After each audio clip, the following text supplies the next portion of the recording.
Welcome to Amateur Redneck Workshop. I'm Harold, and you know, they say there's only two things in life that are guaranteed, and that's death and taxes. Well, I'm not here to talk to you about your taxes, but I am here to talk to you about death. And no, it's not a gruesome kind of subject. Just as sure as babies are born, people die. I mean, that's your goal in life, is to reach death. And it's not something you get to avoid. But what brings this up is, back when I was a young guy, and remember the OCAW, every time I'd go in the Union Hall, I'd see this sign on the wall.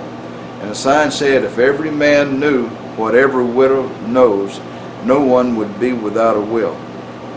Now, it depends on your state as to, and possibly your country if you're from some other country, as to what happens to your possessions if you die without a will.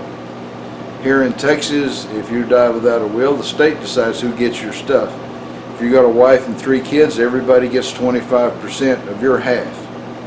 And the wife gets, all of her half. This could complicate matters somewhat, and in some states it may be that if you don't have a will, the state takes over whatever you got.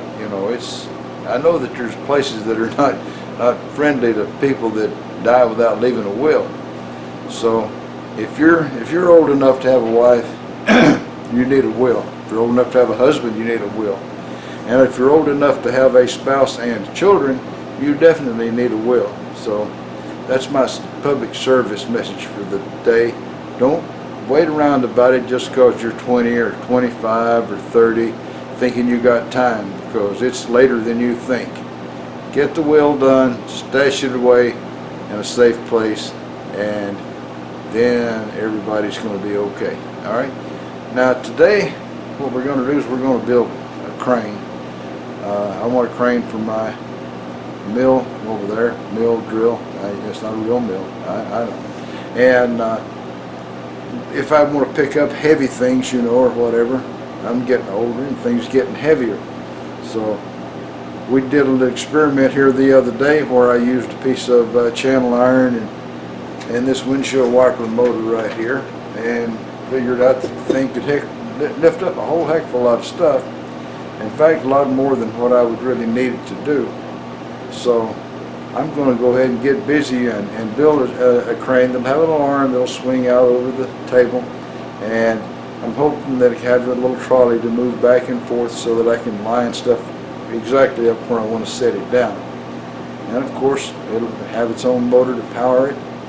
I'm not sure if I'm going to use that motor controller. I imagine that it'd be good enough just to go right straight from the power supply right out to the motor through a double pole, double throw switch. And that's probably how I'll do it. So anyway, instead of talking on about it, let's just go and get on with making the thing. I've got some really heavy square tubing to use on this, and the upright piece of it's going to be 4 foot tall. The piece that sticks out is going to be 32 inches. Now that may or may not leave me a piece to use across like that as a brace. Like I say, it may or it may not. So I got that little smaller piece. You don't need the full size for a brace. And so since it's big and wide, it's 2 inches, that'll give me a place to run the little trolley along the top of it. And I think it's all going to work out really nice. So let me get the saw cranked up and start cutting. Have I ever said almost all projects start at the bandsaw? Yeah, maybe I did. I don't know what I'd do without that. My arm would be worn out from hacksawing, I can tell you that. This type of chuck jaws comes with a sort of built-in problem. I say chuck, I mean vise. I'm thinking about Chuck Bomarito, who I'll bring up in a minute. But anyway, if you want to cut off something short and you want to put it over there on the one side, look what your vise does, huh? And then you got to dig around trying to find something that would be an adequate size to go on the other side. Well, Chuck Bomarito solved that problem a long time ago, and I've said over and over, well, I'm going to you know, do that to my vise so that I can quit having that kind of a little problem there. Well, being the procrastinator I am, I've put it off for a good year. But we're going to interrupt the crane build to chuckavate this vise jaw and give me nothing but convenience for the rest of my life. How about that? We'll be back.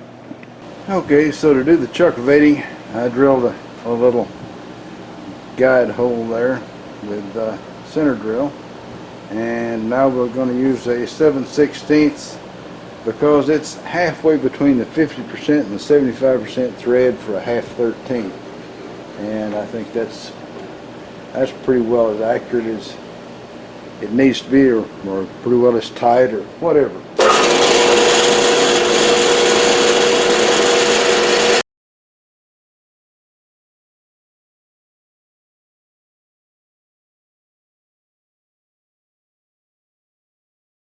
That looks like some pretty good cast iron.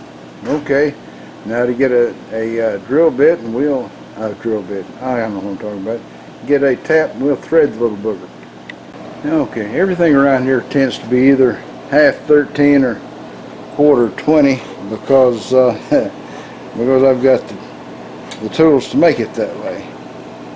So here we go. Now, it's my understanding you don't need lubrication for cast iron because it's loaded down with its own graphite and such stuff.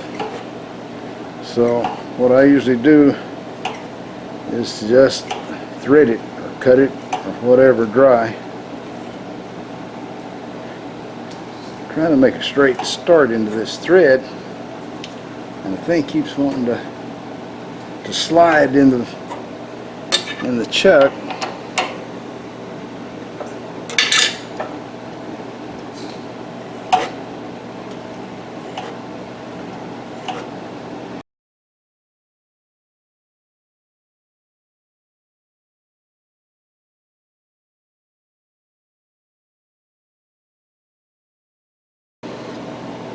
I would bet that's probably,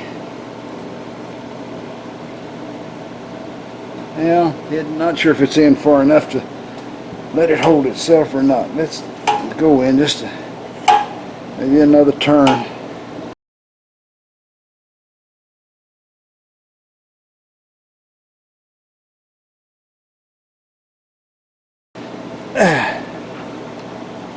So we'll get a tap handle and finish this off. I'll be back. Alright, so after all these years, there's my chuckavator already fixed.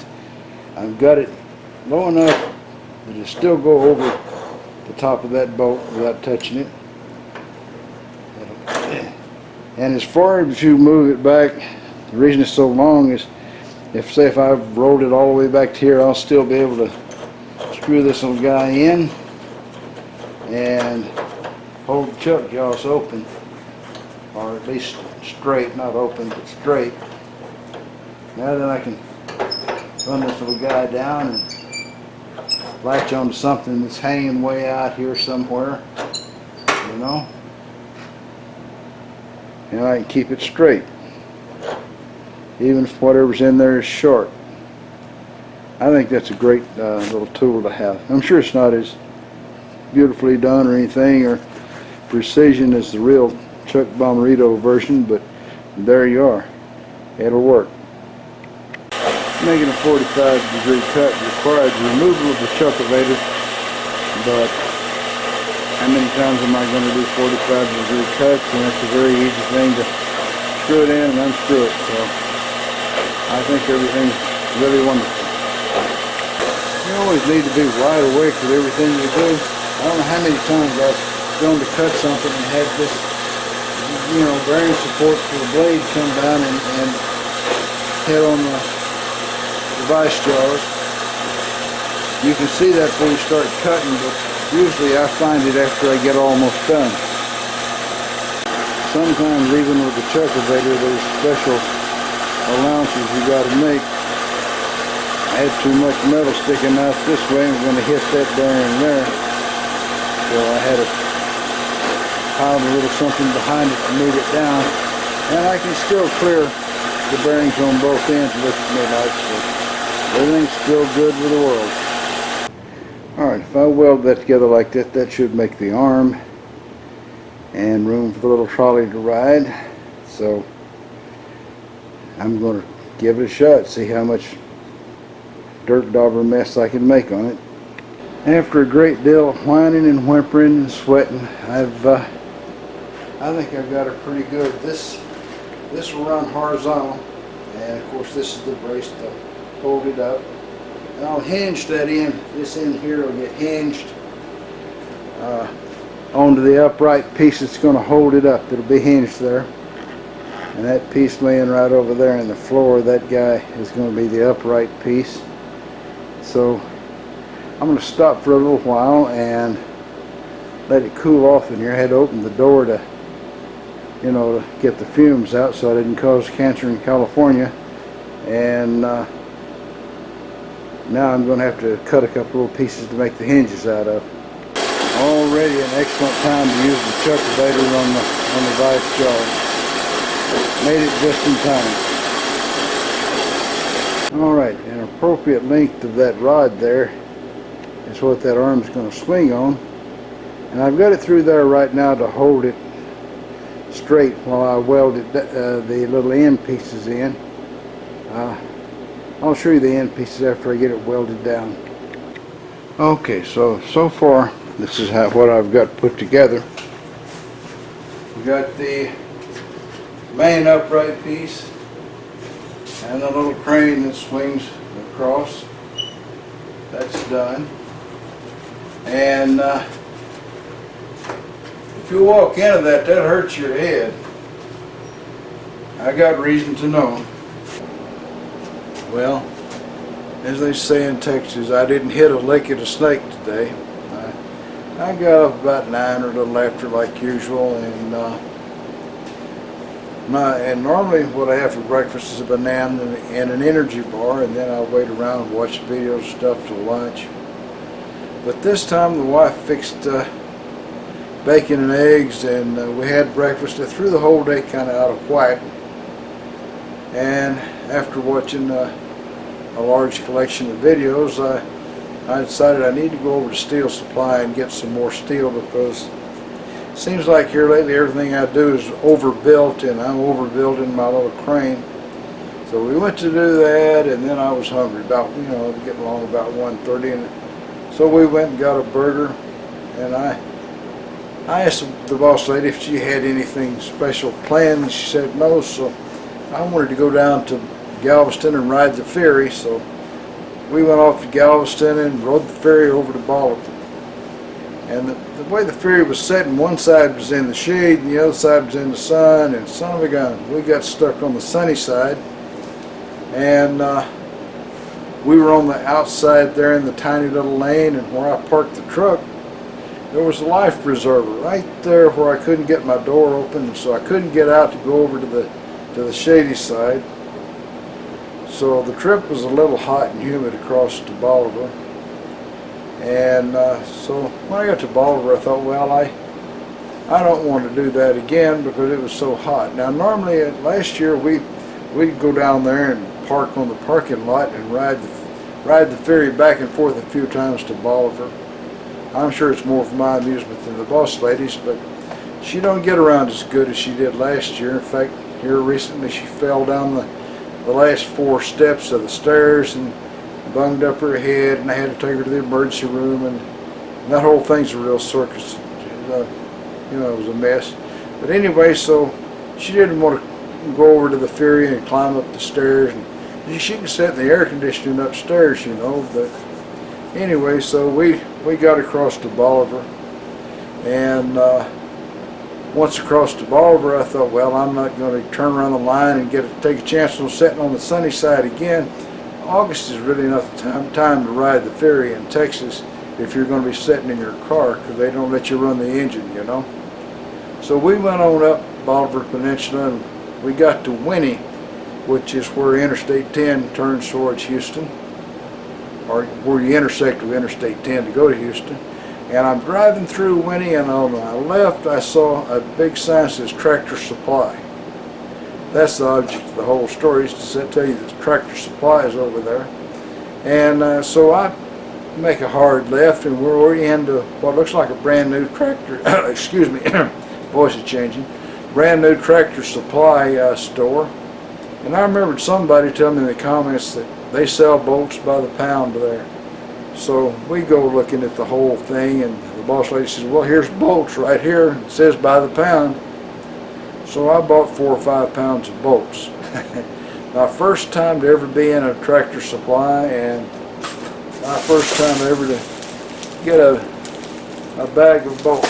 So I didn't work on the crane today, and it's all nearly 9 p.m. But I'm going to try and sort these bolts into some bins back there, and I'm not out of bolts anymore. So there you go. I may turn the camera down so you can see the bolts. So anyway, I got all these bags of bolts and nuts and a little hook here for my crane. So all the work I'm going to do today is just put these in a bin. So we'll see you guys tomorrow. One of my viewers pointed out to me that I wasn't really up to date on all the benefits of this little guy here. What this guy, as far as for pushing down on a tap to keep it straight, you drill the hole and put this in the drill press, or put it in the mill, chuck, and push down on the tap to keep it straight. And I was making a remark that I had holes, and I had a little, spring-loaded thing to push down the holes, but I didn't have anything for these pointy-looking taps. Well, I was informed that I should take a look and see what was on the other side of the little plunger in this guy. So I took it apart, and sure enough, one side's a nice and pointy little spot, the other side's got a hole in it. So this will take care of the guys with the pointy heads, if I can get it located there. That latches in pretty good, and that'll take care of the guys with the pointy heads. And this end will take care of the guys that's got a hole in the top, which only leaves just one kind, the ones that are square and flat on top. Now, I've got a couple of those somewhere, but we're not going to complicate this wonderful new discovery with that. Just remember that you can take it apart and turn it around. And I wasn't really aware of that, so I've gained some knowledge here. Thought I'd pass it on to you. So there you are. That's more useful than it looks like from the outside. That's your tip for the day. Alright, so there's the upright piece right over there in the vise. You can see the piece sticking down. The only thing I haven't done to that is I haven't drilled the holes down at the bottom for the part that's going to fit inside of there. And you can see right here and here, those are the holes that are going to go through the two pieces to keep them located. They're not, I mean, they'll be load bearing, but they don't have to be tightened down real tight or anything, because the pieces fit really good together. And then I remember to drill the next two holes down for a brace to go over sideways against the mill stand, because it's going to need bracing in two directions. I still have a little bit of welding to do, but I got started out here and welding these two pieces together, and I tacked them together and got myself all situated, sitting on my bucket and all. And I was welding away there, and it was making a nice, beautiful bacon frying sound, and I thought, son of a gun, that's going really good. And I thought, yeah, it's probably going too good for me. So I lifted my helmet up, and I was welding at about a 45 degree angle away from the darn joint that I was trying to weld together. Oh, it looked good. It was a great bead. It just wasn't good for anything. And then I sat back down and tried again, and I ran a bead right beside it. So I got to trying to figure out why can't I see what I'm doing? Well, I didn't put my reading glasses on. So I stopped and put them on, and I could see a little bit better, but a lot of times I would drift away from the joint because I really couldn't see what I was doing all that much. But it's going to work out. I've just got to put a little brace. Put a brace from here down to here, and then that'll be the last piece of welding, and I can degrease this stuff and paint it. I'm trying to make my mind up. Do I want to paint it yellow or do I want to paint it black? At first I was thinking I was going to paint it that grizzly green hammered metal paint like the stand is, but then I thought, you know, I might like it another color, so we'll see what we see. Alright, so I got bearings for the trolley supposed to arrive from eBay today, and I'm not going to test to see if they're good bearings. They'll be moving slow and they won't be holding up much weight, so cheap as I got them, I know they're not good bearings. I'll bring you back shortly. That may or may not be the right size for a little brace there, but I think I'll try to go with it. I just got to go and cut a 45 off each end on it, or onto it, or whatever, and that'll be ready to be welded down, and then paint some things up and work out the trolley, which is the last part of the whole thing. Well, I'll say honestly that the stern tree jumped in behind me when I was backing up today. I got up 3 hours before my usual getting up time and drove an hour to go to the bench rest match over in Tomball, and when I got there I was too late.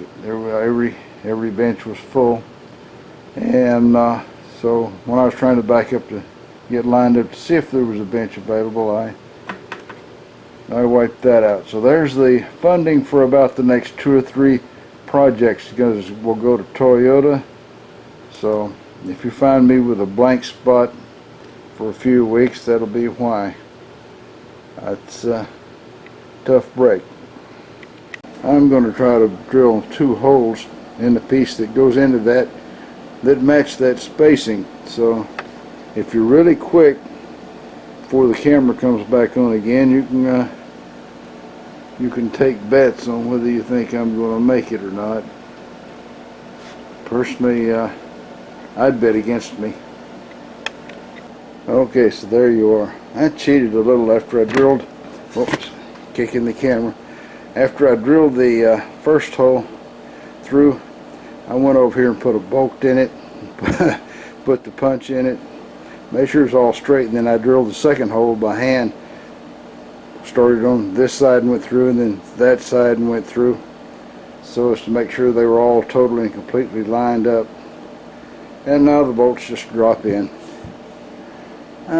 Yeah, I could have maybe I would have drilled them exactly spaced right and all, but why take a chance? I'm starting to feel kind of jealous of Bubba. It seems like I'm having more of a bad day than he ever has. Now Microsoft's latest update of the Windows Anniversary Edition of Windows 10 has busted the launcher program for my stupid Logitech webcam. So here I am doing this with the JVC. So anyway, we're going to talk about Bubba, and actually we're going to talk about Bubba Jr., little Bubba. It seems that he had this assignment at school to get out and sell stuff and come back and explain to the class his methods, you know, and everything. And it was a regular classroom assignment. So the first little girl comes in, she reports to the class. She says, well, I made $30 selling Girl Scout cookies. And the teacher asked what was her sales technique, and she said, well, I appealed to the people's civic pride, and you know, that way they were supporting the Girl Scouts. So the next kid gets up and says, well, I sold magazines, and I made $45. And my sales technique was that I, you know, explained to the people that the magazines would help them to keep up with current events. And the teacher says, well, that's really good, you know. And they get down to the last one, little Bubba, and the teacher sure don't want to have to call on little Bubba because, you know, he's always trouble. But anyway, she does. And so little Bubba gets up there, and she said, how much you do it? And he says, well, I made $2,467. The teacher said, what? What in the world were you selling? And he said, toothbrushes. The teacher says, how in the world could you possibly sell enough toothbrushes to make $2,467? And little Bubba says, well, what I did is I got some dip and chip stand. I set up a dip and chip stand, he says, and when people come by, I'd give them all a free sample. And they all said the same thing after they got a taste of it. This tastes like dog poop. And I'd explain to them, well, yeah, it is dog poop. You want to buy a toothbrush? He says, so, you know, he says, I used a politician's method of giving you some crap, dressing it up so it looks good, and telling you it's free, and then making you pay to get the bad taste out of your mouth. So, there you go. Little Bubba, he's a winner. I guess that's, other than, I'm going to let you see Daisy, my dog here. She's got something to say.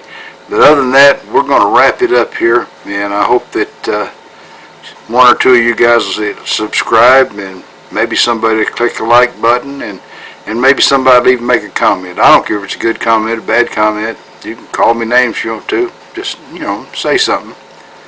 And in the meantime, keep on keeping on. All right, we'll move on to Daisy. Daisy dog, do you remember when we saw Zeke in the video? Huh? Do you remember when we saw Zeke? Does he look like a pretty good old dog? Huh? Did you know Zeke is interested in food? Huh? Did you know that? Did you know he's interested in food? Would you like him to come visit? Huh? Would you like him to come visit? What? Well, what about Zeke? Would you like him to come visit? Huh? What about him? Huh? You think Zeke should come visit? No. Why not? Huh? Why should? Oh, he don't want to eat your food. You don't want to share your food? Oh, okay. Well then, we won't ask. Okay, no visit from Zeke. All right.